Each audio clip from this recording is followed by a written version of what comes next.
목사님 먹겠습니다. 맛있게 드십시오. 잘 먹겠습니다. 후원자님께서 쏘시는 거니까 네. 맛있게 드시기 바랍니다. 네, 감사합니다. 잘 먹겠습니다. 후원자님들 감사합니다. 잘 먹겠습니다. 부산의 어떤 청취. 아, 이게 부산의 돼지국밥 같은 거예요? 아니, 돼지국밥으로 부산이 유명하니까 밀면도 그렇고. 김포가 재밌는 게 음식점 가잖아요. 그러면 나온 노래들이 다 내가 아는 노래인 거야. 그러니까 우리 나이 또래 사람들이 많이 산다는 거야. 그런 거 있어요. 내가 그 노래를 외워야지 하고 있지 않았어도 외워져 있는 노래. 그러니까 문화지. 30, 40대들이 네. 많이 듣는 노래들이 많이 나온다. 네, 그 30대가 많이 사니까. 먹고 좀 나서 얘기하는 거죠? 자연스럽게 네. 그냥 일단은 먹는 거 앞에 두고 너무 말이 많으면 대부분 이제 인터뷰 하는 거 보면 그러니까 먹고 어느 정도 진행이 되니까 여기서부터 자연스럽게 주제가 나오더라. 만약에 여기서 제대로 된 주제가 안 나오거나 얘기가 별로 없으면 못 나가는 거죠.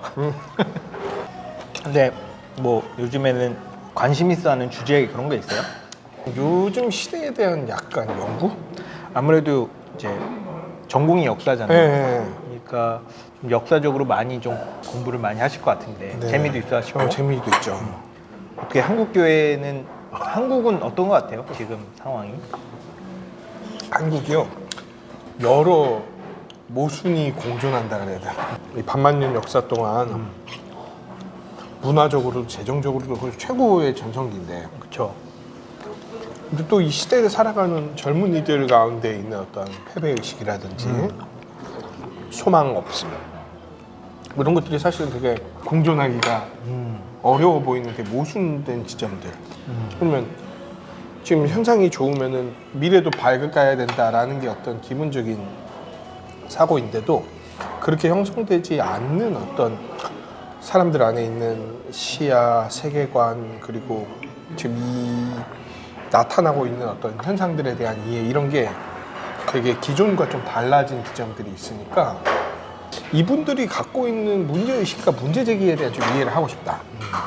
그리고 지금 우리 시대가 또 세대 혹은 위 세대가 갖고 있는 문제제기와 문제의식을 알고 싶다.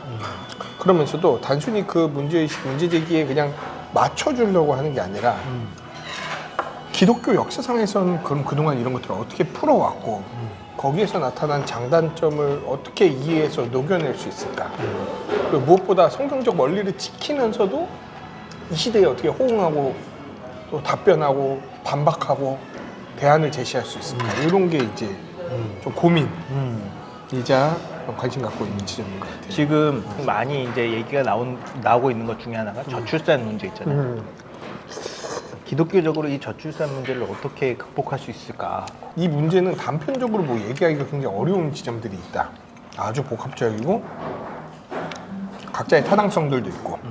하지만 그 타당성으로 다 몰아가기에는 좀 놓치고 있는 성경적 원리들도 있고, 주변의 시선을 극복해야 되는 문제도 있고, 그리고 그 주변의 시선을 교회가 자청해서 주지 않아야 되는 어떤 것들도. 먼저 결혼을 해야 돼. 네. 그래도 얼마는 모아서 어느 정도는 돼야, 어느 차 정도는 타야, 뭐 어느 정도 삶의 규모는 돼야 결혼할 수 있는 거 아니야? 라는 말이 교회 내에서 행행한다든지. 안 그래도 가만히 뭐 세상은 그거를 어필하는데 교회까지 그런다?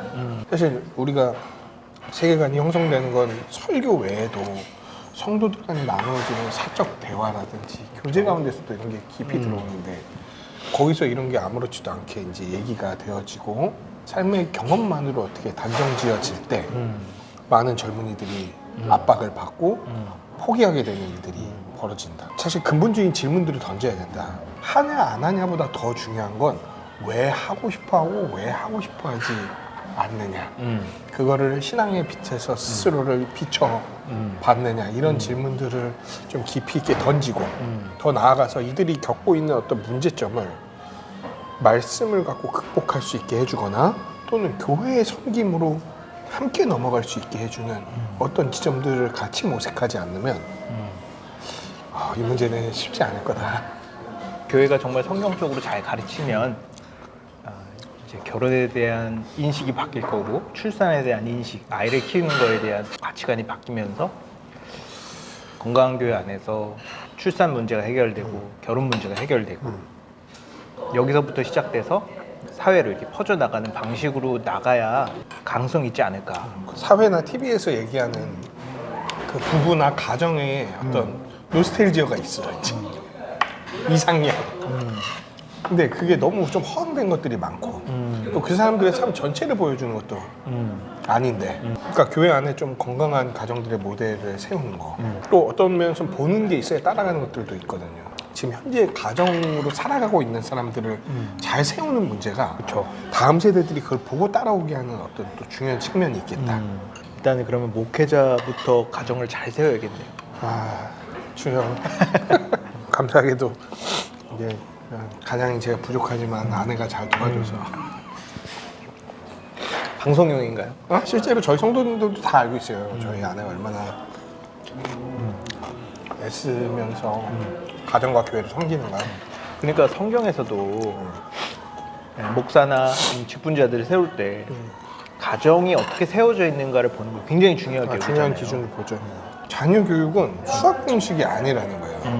왜냐면 근데 저도 여러 가정들을 보고 저보다 더 어르신들도 보고 저도 겪고 했지만 다 부모들은 자기 자녀 잘 키우고 싶어. 자기가 생각하는 최선으로 해. 그것도 때로는 방법도 옳을 때도 있는데 그렇다고 늘 같은 값이 나오지가 그렇죠. 않는다는 거예요. 다만 이런 거 있잖아. 같은 값이 나오지 않을지라도 성경 안에서 우리가 지금 적용할 수 있는 최선의 뭔가를 교회와 함께 모색하고 트라이 해보려고 하는 거. 그냥 세상이 요구하는 기준을 따라가는 게 아니라 함께 이걸 모색하면서 시도하는 것들. 그리고 나머지는 주께 좀 맡기고 요 작업들을 좀 해봐야겠다. 아, 자녀 교육이 진짜 공식이라도 있으면 너무 좋겠는데 그 오은영 박사님 뭐 많이 있잖아요. 여러 얘기하는 사람 다 달라. 사실 옛사람이 사라지고 새사람이 들어오지 않는 이상 해결되기 어려운 어떤 지점들도 있고 당연히 자녀의 양육의 일차적 책임은 무조건 가정에게 있습니다. 교회는 거기에 일차적인 책임의 대상이 아니죠. 돕는 거죠. 그러면서도 가정 혼자서 이걸 오롯이 해낼 수 있다고 얘기하는 건 그건 불가능. 그러니까 함께 이거를 지탱해 가야 된다. 자녀도 부모의 케어를 받는데 부모도 케어를 받아야 돼. 신앙으로 키운다는 거를 말씀 안에서 키우는 것과 더불어 교회라는 베이스를 상정하지 않으면 너무 외롭게 키울 수밖에 없고 거기에는 결여가 반드시 나타난다 이 생각은 해요. 교회라는 기초 위에 세워지지 않으면 가정이 건강하게 세워지기는 거의 불가능하다고 저는 생각을 해요. 일단 가치관도 세상적인 가치관이 너무 강하고 강력하죠. 일주일 내내 듣는 게 그건데. 그러니까 교회에서 제대로 된 말씀이 선포되지 않은 상황 가운데서 개인이 잘하는 것도 어렵고 개인이 잘 못 자라니까 가정도 어렵고 가정이 어려우니까 아이들도 어렵고 다 어렵게 되는 거죠. 그래서 결국 모든 거는 교회 안에 선포되는 말씀이 올바로 선포되는가 그리고 그것을 이제 목사가 잘 지도하느냐에 따라서 여기서부터 이제 모든 게 시작되는 것 같아요. 열심히 하겠습니다. 굉장히 중요한 역할을 지금 하고 계시다.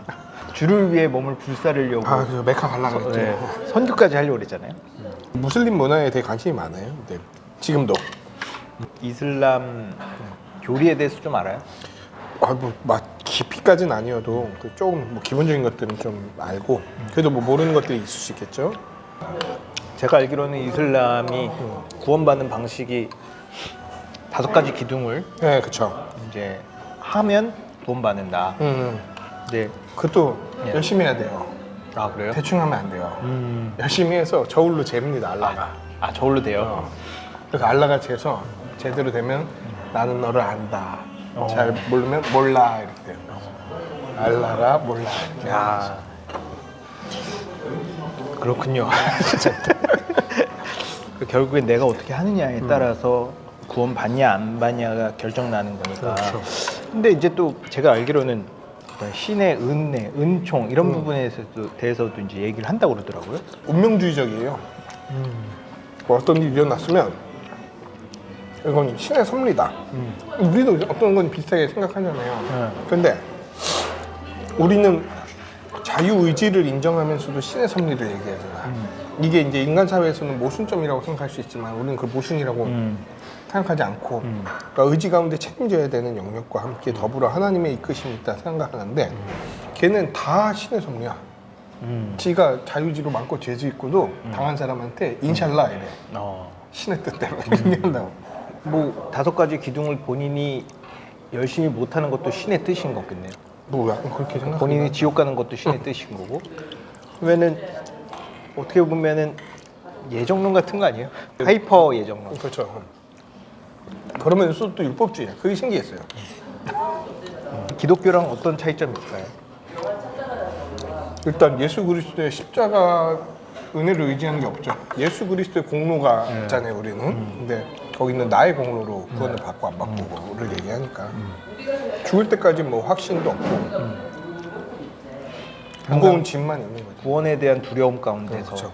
살게 되겠네요. 아니면 그걸 아예 그냥 무시해버린다든지. 그래서 이 모든 것들을 이렇게 한 번에 뒤집을 수 있는 그 법칙이 하나 있잖아요. 아, 순교. 그거는 근데 뭐라 그러지? 완전 정규 계율이라고 말하기엔 좀 어려운 것도 있어요. 역사를 했을 때 전공이 뭐였어요? 저는 서양사 쪽 과목을 많이 들었고 서양사. 그러니까 이게 확실히 역사 의식이 있어야 뭐 신앙도 훨씬 더 이렇게 체계적으로 공부할 수 있을 것 같아요. 왜냐면은 뭐 교단마다 이 교리가 약간 다르고 강조점이 다른데 이게 다 어떤 역사적 맥락이 있는 거예요. 맥락 있죠. 이거를 이해하지 못하고 딱 배우면 그냥 다른 거 또는 그쵸. 배척해야 되는 이런 상황으로 이해하잖아요. 그래서 저도 이제 교회사를 공부하고 교회사 책들을 읽어보면 이런 흐름 가운데 교단이라든가 종파들을 보면 강조점만 다른 건데 이렇게 정교하게 만들다 보니까 한쪽을 배척하고 한쪽을 이제 옹호하고 이런 쪽으로 이제 가는 것처럼 단편적으로 분파적으로 봤을 때는 그렇게 보이는데 그게 아니다. 근데 이제 요즘 사람들 보면 계속 이렇게 서로 다른 거 부분 가지고 계속 싸우잖아요. 이런 게 인간의 어떤 악한 면인 것 같아요. 그리고 구분지어서 하려고 하는 사람들의 열망도 이해해요. 왜냐면 더 정교하고 더 건전한 신학을 추구하고 싶다는 열망이니까. 그러면서도 하나님이 왜 그럼 여러 교단을 두셨을까? 그리고 우리가 서로를 이단이라고 얘기하지 않잖아요. 이교라고 얘기하지도 않잖아요. 브라더라고 얘기하는데 시스터라고 얘기하는데 그럼 왜 그렇게 부르는지에 대한 이해도 갖고 있어야 된다. 그냥 우린 교단이 달라. 너는 가르침이 이거지. 우리보다 가르침이 후져. 이런 식의 접근이 아니라 형 말한 것처럼 어떤 흐름에서 이게 나왔는지 그리고 뭐를 이렇게 보완해 보려다가 여기까지 간 건지 뭐 이런 것들에 대한 좀 이해를 갖고 있다면 좀 더 건전한 신학을 하고 사고를 하고 또 좋은 교회를 세워나가려고 애쓰겠죠. 물론 우리도 분명히 우리가 하나님이 아니기 때문에 어떤 지점에 약간 그렇죠. 쏙해 있는 게 있을 거예요. 여기서 최선을 다해 보려고 하는 거고 그래서 저희 교회 같으면 10월 달에 이렇게 3주 특강 뭐 이래서 그 중에 한 과목이 종교개혁 이후에 기독교 역사의 흐름을 살피면서 우리가 이런 흐름 속에 있었고 각 흐름에서 좋았던 지점들을 잘 취해서 우리 교회가 지금 이 방향으로 서서 가려고 하는 거다. 그러니까 우리 교회가 하는 어떤 것들이 있을 거 아니에요. 이게 역사적이지도 않고 근본도 없는 행동이 아니라 어떤 흐름 속에서 이 거룩하고 좋은 것들을 최대한 취해보려고 하는 그 말씀의 원리 위에서 역사적인 적용을 해보려고 하는 일종의 거룩한 발버둥이다라는 거를 좀 알게 해주는 어떤 좀 시간들도 있죠. 그러니까 확실히 제가 생각해도 역사 의식은 너무 중요한 것 같아요. 그러니까 구약 성경이 역사책으로 되어 있는 거고 그쵸. 그리고 우리가 몸은 당군의 후손일지 몰라도 영적으로는 아브라함의 후손이잖아요. 그렇죠. 그래서 우리가 성경을 읽을 때 이 성경은 이스라엘에 있는 어떤 팔레스틴 지역의 종교가 아니라 나의 역사, 나의 뿌리에 대해서 얘기를 하는 거기 때문에 그런 식으로 우리가 성경을 봐야 될 것 같아요. 맛이 괜찮았었길 바랍니다. 맛있었어요. 저 원래 국밥 좋아하는데 이 괜찮네, 맛있네. 그냥 뭐 깔끔하죠. 네. 잘 먹었습니다. 잘 먹었습니다. 잘 먹었습니다. 여기까지 하도록 하겠습니다.